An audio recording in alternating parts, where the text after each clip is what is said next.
Alright everybody, we're going to show you how to replace the muffler on your Briggs and Stratton 3 to 5 horsepower push lawnmower. So we got one of these guys right here.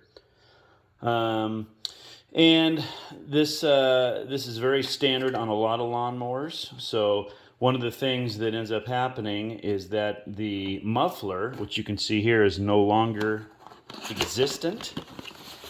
Muffler typically looks like this. And you can see here that it's threaded. But what happens is the muffler breaks off, okay, around the threads, and it'll leave this plate that you can see, the plate that's around there. And that plate makes a lot of people, including myself, think, well, geez, how do you get that plate out of there? You know, what's the deal? Well, that actually, believe it or not, unscrews. And so it's really, really simple. You just have to unscrew that counterclockwise.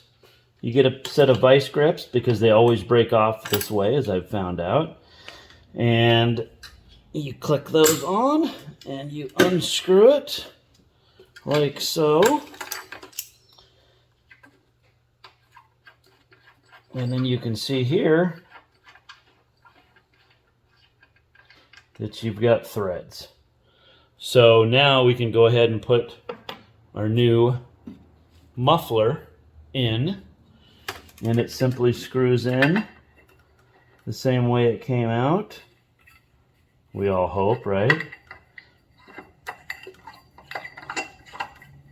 Like so. Okay, so to tighten this down, if you don't have a strap wrench, you can use gloves like this. It's not like you have to torque these things down like crazy. So get a good set of gloves, get a good grip on it, and tighten it up.